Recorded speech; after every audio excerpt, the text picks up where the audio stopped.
പശ്ചിമേഷ്യയെ ലോകത്തിനു മുന്നിൽ ഒരു ചോദ്യചിഹ്നമായി നിർത്തുന്ന ഒരു പ്രതിസന്ധിയാണ് ഇറാനും അമേരിക്കയും തമ്മിലുള്ളത്. യുദ്ധവും പിന്നാലെ ഹോർമുസിന്റെ പൂട്ടിക്കെട്ടലും അതിനു പിന്നാലെ വന്ന ഉപരോധങ്ങളും രാജ്യങ്ങളെ സാമ്പത്തിക രാഷ്ട്രീയ പ്രതിസന്ധിയിലൂടെയാണ് കടത്തിവിടുന്നതും. ഇതിനിടയിൽ ചില പ്രധാന രാജ്യങ്ങളുടെ ചില ഇടപെടലുകൾ ചർച്ചയാവുകയാണ്. അതിൽ പ്രധാനി റഷ്യയാണ്. തങ്ങളുടെ സഖ്യകക്ഷിയായ ഇറാനെ വേദനിപ്പിക്കാതെ തന്നെയാണ് റഷ്യ ഇതുവരെയും നിലപാടുകൾ എടുത്തതും. ചൈനയേക്കാൾ ഉപരിയായി റഷ്യയാണ് ഇപ്പോൾ ഇറാന്റെ നിലനിൽപ്പിനും സൈനിക ശേഷിക്കും പിന്നിലെ പ്രധാന ശക്തിയെന്നും കേന്ദ്രമെന്നും രാഷ്ട്രീയ നിരീക്ഷകർ വിലയിരുത്തുന്നുണ്ട്. ഇപ്പോൾ പുറത്തുവരുന്നത് ആ ബന്ധത്തിന്റെ ചില നിർണായക വിവരങ്ങളാണ്. നമുക്ക് പരിശോധിക്കാം. ഞാൻ അമ്മു. ഇറാന് മേലുള്ള അമേരിക്കൻ നാവിക ഉപരോധം പരാജയപ്പെടുത്തിക്കൊണ്ട് കാസ്പിയൻ കടൽ വഴി റഷ്യ ഇറാനിലേക്ക് വലിയ തോതിൽ സൈനിക വാണിജ്യ സഹായങ്ങൾ എത്തിക്കുന്നതായാണ് റിപ്പോർട്ടുകൾ.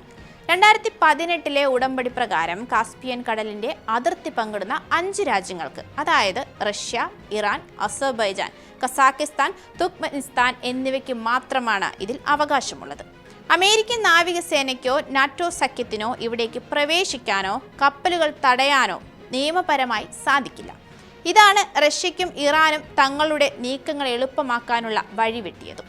2018 ഒപ്പുവെച്ച convention on the legal status of the Caspian Sea എന്ന ഉടമ്പടി പ്രകാരം കാസ്പിയൻ കടലിന്റെ തീരത്തുള്ള 5 രാജ്യങ്ങൾക്ക് മാത്രമാണ് ഈ മേഖലയിലെ പ്രത്യേക അധികാരമുള്ളത്.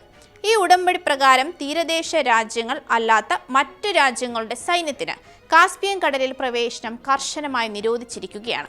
ഈ 5 രാജ്യങ്ങൾക്ക് മാത്രമേ അവിടെ സൈനിക സേനയെ നിലനിർത്താനുള്ള അനുവാദവുമുള്ളൂ.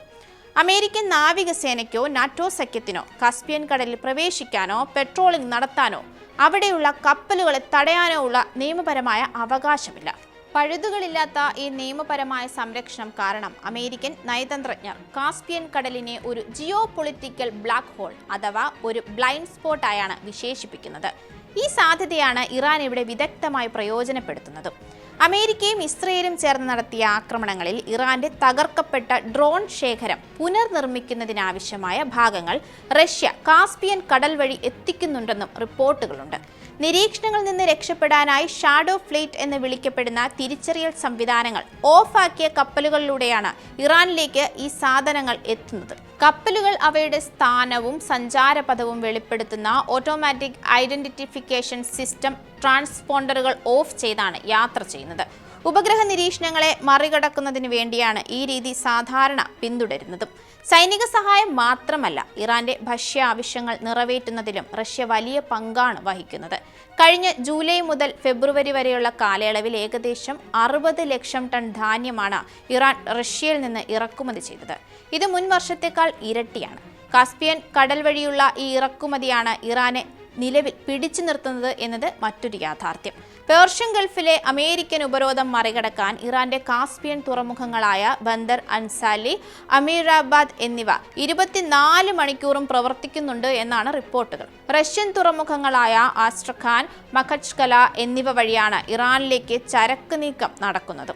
നേരത്തെ യുദ്ധത്തിനിടെ ഇറാന്റെ ബന്ദർ അൻസാലിലെ നാവിക ആസ്ഥാനത്ത് ഇസ്രയേൽ ആക്രമണം നടത്തുകയും ഇറാന്റെ കാസ്പിയൻ കപ്പലുകളിൽ പകുതിയോളം നശിപ്പിക്കുകയും ചെയ്തിരുന്നു.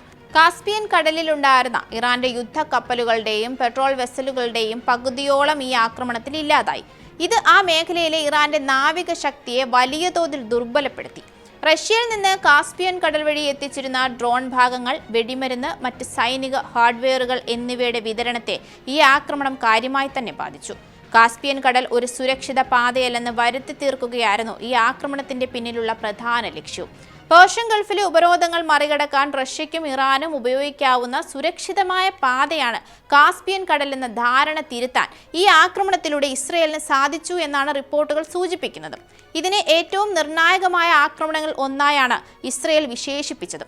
എന്നാൽ ഇതിന് പിന്നാലെ റഷ്യ ഇറാനുമായുള്ള സൈനിക സഹകരണം വർദ്ധിപ്പിക്കുകയും കൂടുതൽ സംയുക്ത അഭ്യാസങ്ങൾ നടത്തുകയും ചെയ്താണ് പ്രതികരിച്ചത് എന്നത് മറ്റൊരു വസ്തുത. സമീപകാല സംഘർഷങ്ങളിൽ ഇറാന്റെ അറ്റാക്ക് ഡ്രോൺ ശേഷിയുടെ ഏകദേശം 60% നഷ്ടപ്പെട്ടതായി റിപ്പോർട്ടുകൾ സൂചിപ്പിക്കുന്നു. ഈ കുറവ് നികത്താൻ ഇറാൻ ഇപ്പോൾ റഷ്യയിൽ നിന്നുള്ള സഹായങ്ങളെയാണ് ആശ്രയിക്കുന്നത്. അതിനാൽ ട്രംപ് തീർത്ത ഉപരോധങ്ങളെ എല്ലാം മറികടക്കാനുള്ള മാർഗങ്ങൾ, തങ്ങളുമായി സൗഹൃദമുള്ള വമ്പൻ ശക്തികളുടെ പിന്തുണ എക്കാലവും ഇറാൻ നേടിയിട്ടുണ്ട് എന്നത് മറച്ചുവെക്കാൻ കഴിയാത്ത നിർണായകമായ ഒരു വസ്തുത തന്നെയാണ്.